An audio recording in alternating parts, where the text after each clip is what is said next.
Hola a todos, sean bienvenidos a un nuevo video más al canal. Hoy vamos a ver el síndrome nefrótico y el síndrome nefrítico.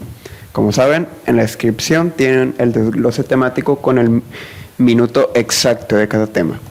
Antes de comenzar, vamos a ver el filtrado glomerular. Como sabemos, el glomérulo se divide en tres capas. Aquí podemos ver cómo está compuesto el glomérulo por una arteriola aferente, una eferente y lo demás, que es la cápsula de Bowman, la membrana, y en sí vamos a ver pues más a detalle la composición más adelante. Pues bien, el filtrado glomerular es literalmente la presión hidrostática proveniente de la arteriola aferente que va a empujar el contenido desechable a la membrana glomerular para pasar posteriormente a la cápsula de Bowman y de ahí ir a la orina si es que no se va a reabsorber. Esto en pocas palabras. Y hablando de la membrana, este es muy importante en este filtrado glomerular. Aquí lo podemos ver. Esta membrana hará que las células contenidas dentro de la arteriola eferente no salgan a la cápsula de Bowman y se vayan hacia la orina. Además de que gracias a los podocitos que van a formar pedicelos, estos mismos hacen que tanto proteínas mayores de 40 nanómetros no puedan filtrarse como la albúmina.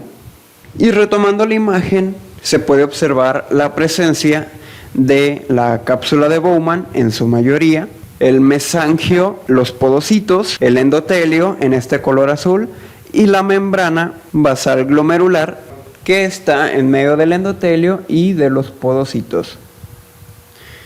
Esto es nuevamente lo que les comentaba, esta es una imagen histológica y aquí la presencia de los pedicelos de los podocitos formando fenestraciones para que así no atraviese tanto células como proteínas que no puedan filtrarse. Toda esta composición antes dicha hace que las moléculas que miden menos de 3 nanómetros de diámetro, por ejemplo el agua, la glucosa, aminoácidos, desechos nitrogenados, estas van a pasar el filtro y una vez pasada estas pues van a atravesar la cápsula de Bowman para ir a la excreción urinaria. Claro, si no hay una reabsorción en los capilares peritubulares o también a las que burlan este filtro y se tienen que secretar igualmente en estos capilares.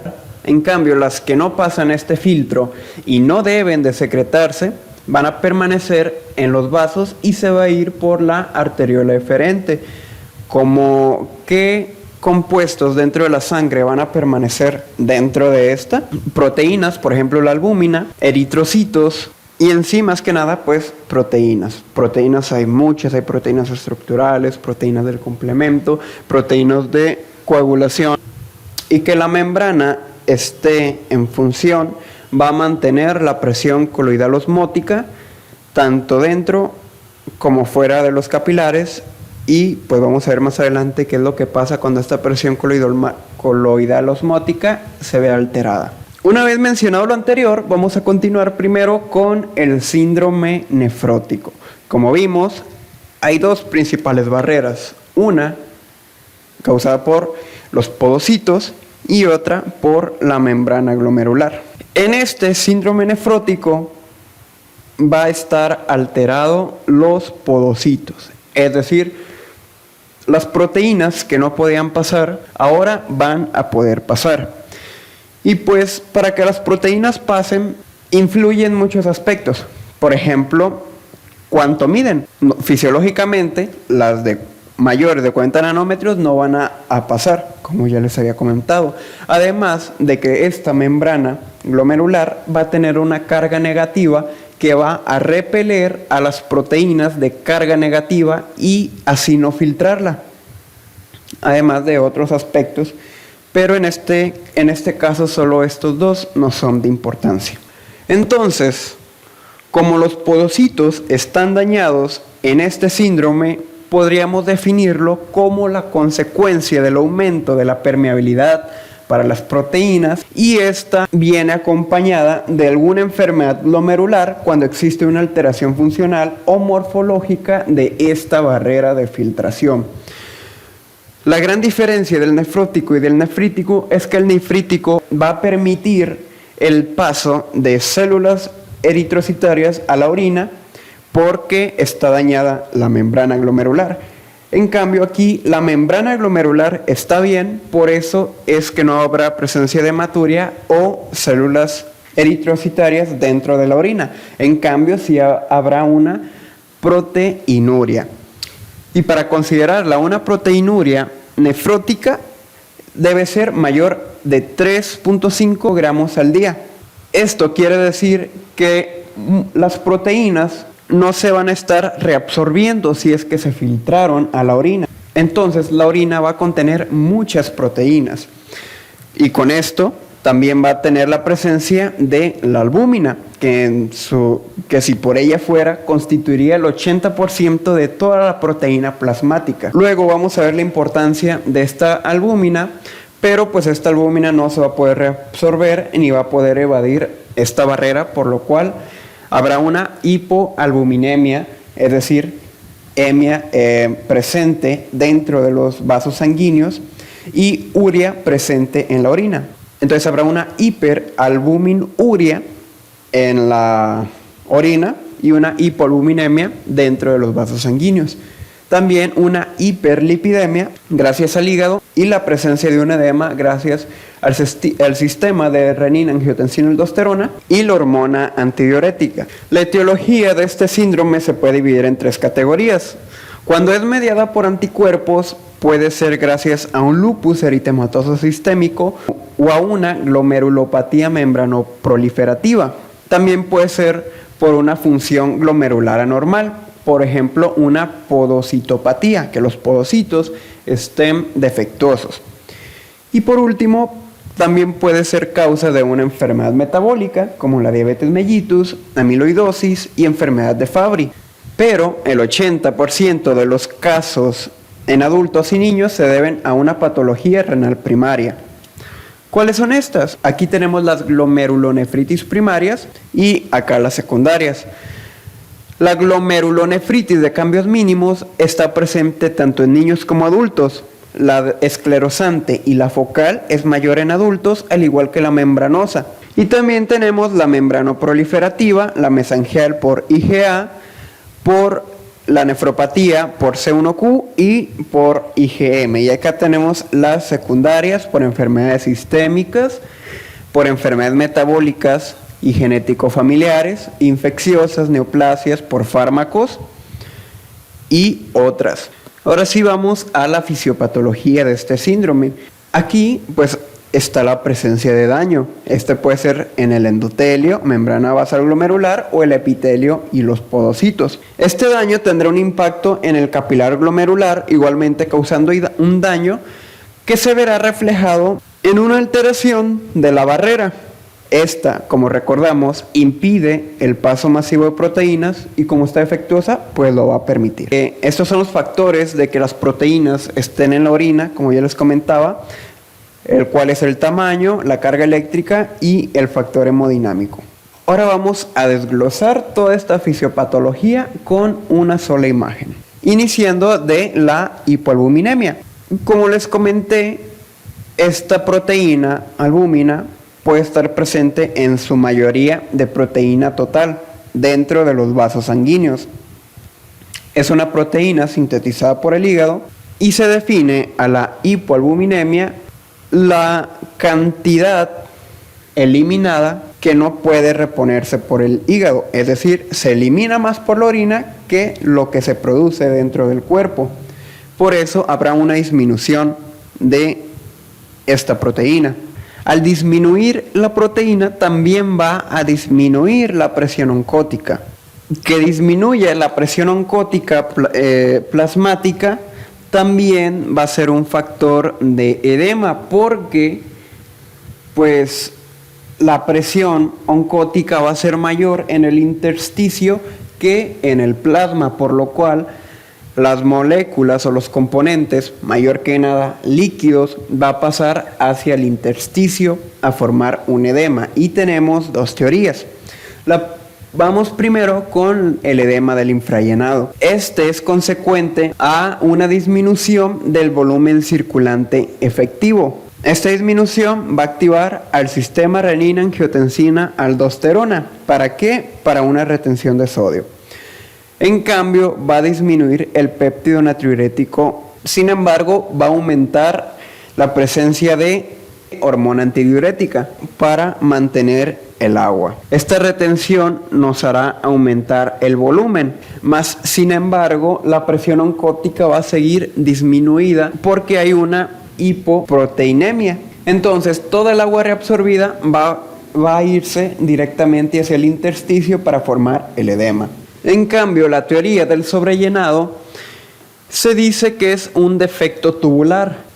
Pues a pesar de que el volumen circulante efectivo está alto, el péptido natriurético auricular no va a tener como una resistencia, no va a ser captado. Entonces, a la presencia de este péptido, está inhibida la aldosterona y la ADH. Entonces solo va a estar este péptido y va a ser el encargado de la reabsorción de sodio y posteriormente la absorción de agua y generar el edema. Estas son dos teorías que favorecen al edema. Y ahora, continuando con la dislipidemia, retomamos en una baja presión oncótica. Como les comenté, es gracias a la hipoproteinemia, pues toda se fue a la orina. El hígado va a activar su funcionamiento y habrá una mayor síntesis hepática de proteínas y el catabolismo proteico lo va a disminuir. Entonces, ¿cómo se va a ver reflejado esto? Pues con las lipoproteínas altas. Más que nada, lipoproteína de alta, baja y media densidad van a estar las aumentadas. La HDL, es decir, la lipoproteína de alta densidad, va a estar normal o disminuida. Es decir, hay un aumento del colesterol total en sangre. Esta dislipidemia puede progresar a tener un daño renal y también tiene un riesgo cardiovascular. Continuando con el estado procoagulante, quedamos en que el hígado tiene una mayor síntesis proteica. Entre las lipoproteínas también va a formar mucho fibrinógeno. Como estas proteínas, las cuales son factor 9, 11 y 12, el inhibidor de calicreína, el activador de plasminógeno y antitrombina 3, van a estar disminuidas por la proteinuria, van a crear un estado procoagulante. Además de que la agregación plaquetaria, la inmovilización y la hemoconcentración, o sea que hay más eritrocitos de lo que debería estar, por lo cual puede crear un estado procoagulante y formar trombos. También como la inmunoglobulina G principalmente y proteínas del complemento proteínas van a ser eliminadas en la orina. Entonces nos va a dar una susceptibilidad a infecciones porque van a limitar la opsonización y la capacidad fagocítica, y además de que estos metales como el zinc y el hierro van a causar una disfunción linfocitaria. Y también las hormonas como vitamina D3 van a presentar una deficiencia hormonal porque no hay proteínas transportadoras para ellas. Eso quiere decir que se encuentran en sangre, pero no tienen una función porque no pueden llegar a su órgano diana. Y esto igualmente causado por la proteinuria. Una vez comentado esto, vamos con el cuadro clínico, donde la proteinuria va a ser la causante de la mayoría de estas alteraciones. Por ejemplo, la albuminemia, el edema, el cual suele ser la primera manifestación en partes blandas y en casos graves no tratados puede causar una ascitis, que es líquido dentro de la cavidad peritoneal, un derrame pleural, el cual puede dificultar la respiración, y una anasarca, que es un edema generalizado en todo el cuerpo.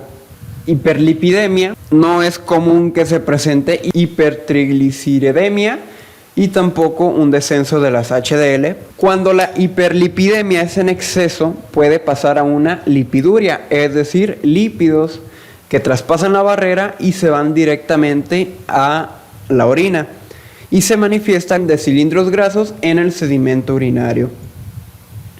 También la pérdida de inmunoglobulinas y de factores del complemento, que nos da una mayor aparición a infecciones, una trombosis. Estos trombos mayormente aparecen en venas renales y de extremidades inferiores. La hipertensión arterial que aparece en el 42,5% de los pacientes. Esto tanto por el aumento del volumen causado por la reabsorción de agua, también es causado por la angiotensina, que es un potente vasoconstrictor que va a causar esta hipertensión arterial.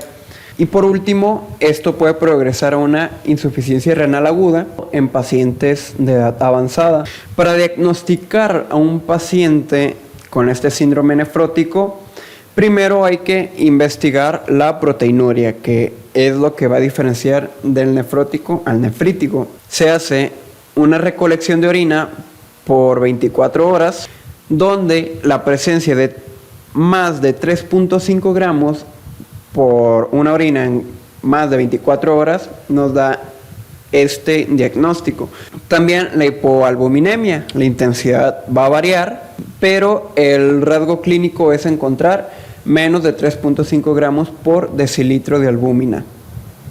También un análisis microscópico para buscar la presencia de cuerpos o gotas de grasa y el perfil lipídico que va a presentar el paciente con aumentos en LDL, IDL, VLDL y niveles reducidos o normales de HDL. ¿Qué se recomienda para tratar este síndrome? Los fármacos de enzima convertidora de angiotensina, la ECA, además de antagonistas de los receptores de la angiotensina 2, los ARA2, igualmente para que la angiotensina 2 no tenga efecto.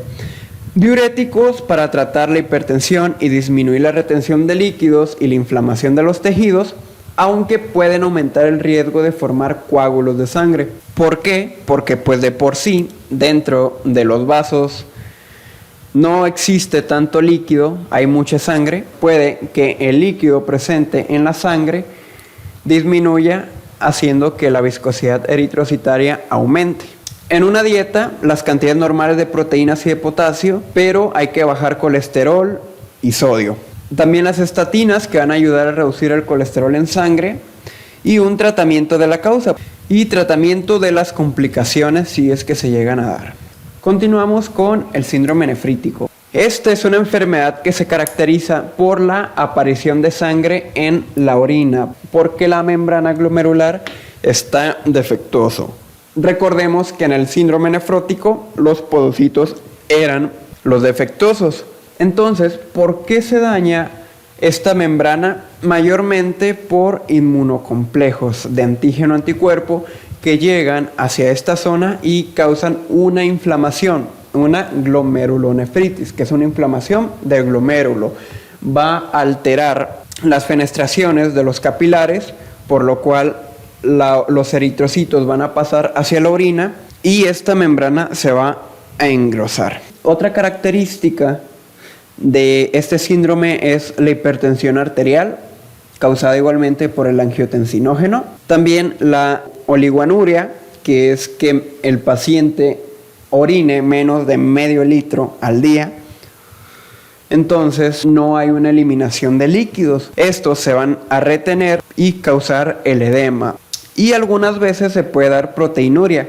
Sin embargo, esta es leve, no es mayor a 3.5 gramos. En la etiología, vuelvo a comentar, hay una inflamación del glomérulo. La glomerulonefritis se suele producir tras una infección como anginas o gracias al estreptococo, que nos genera una glomerulonefritis aguda post-estreptocócica, la cual es un resultado de la respuesta inflamatoria tras la infección.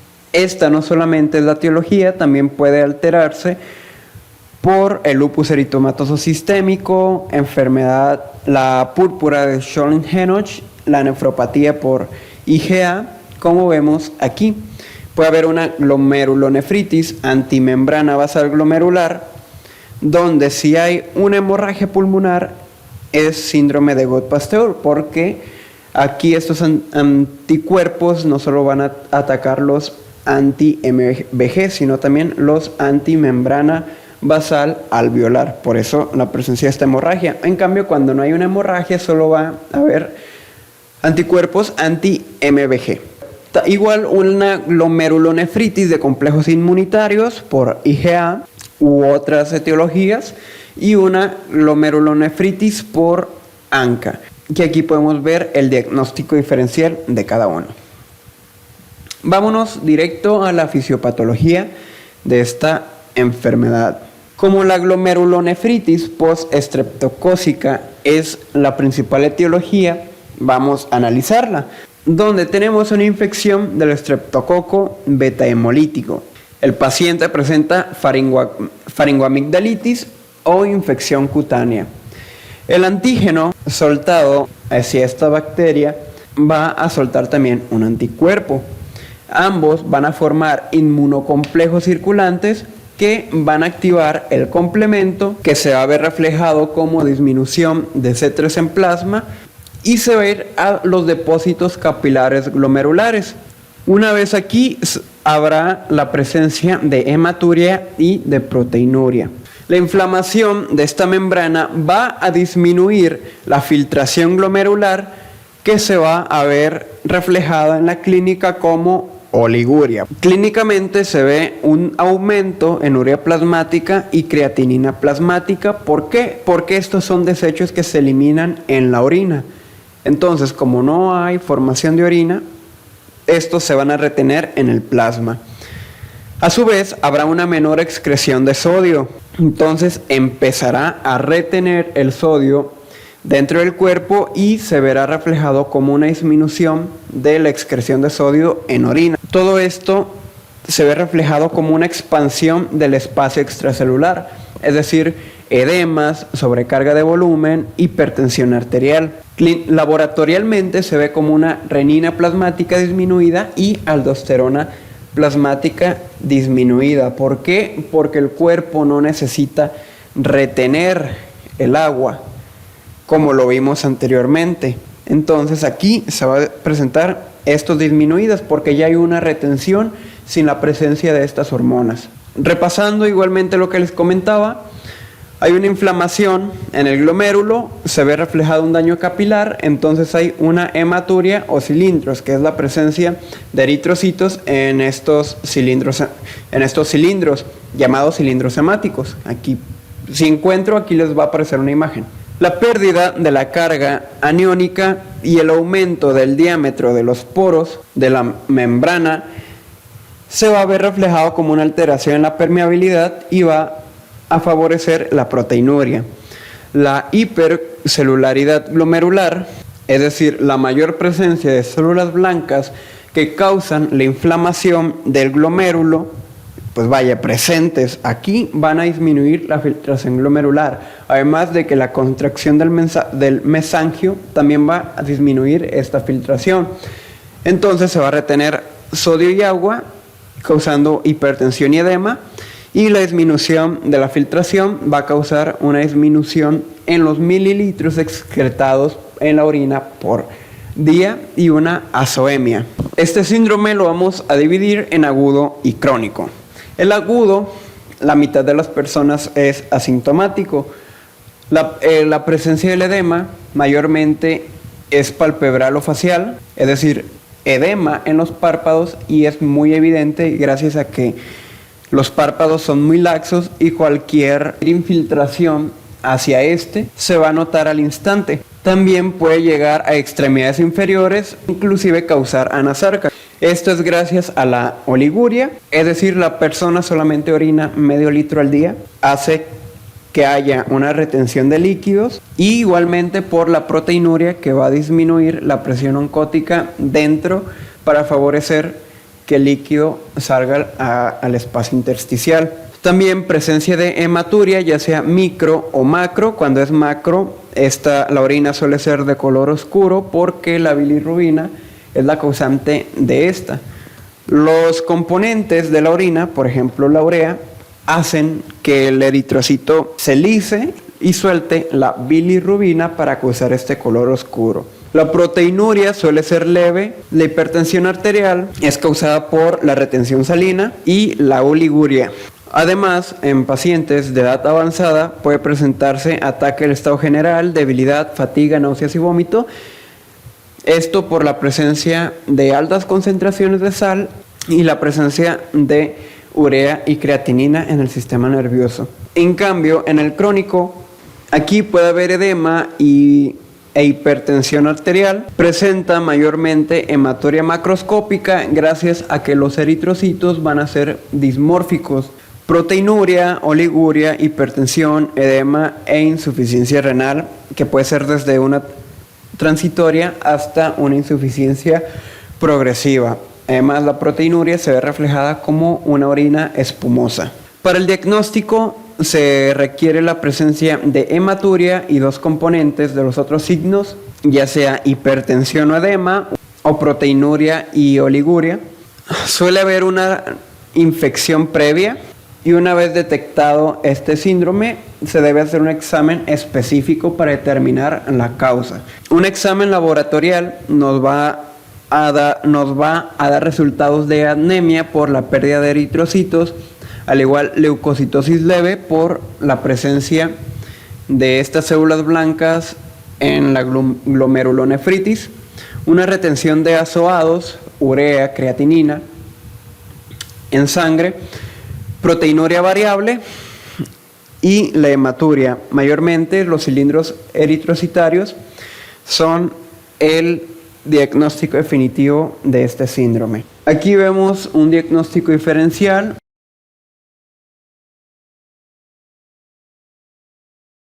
El tratamiento, pues no existe uno en específico.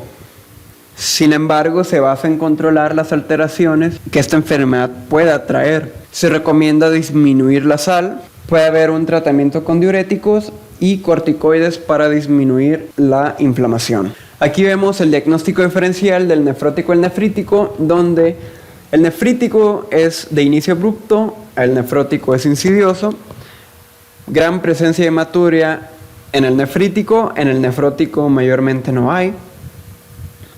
Entonces, si hay hematuria, puede haber cilindros eritrocitarios, los cuales van a ser presentes en el nefrítico.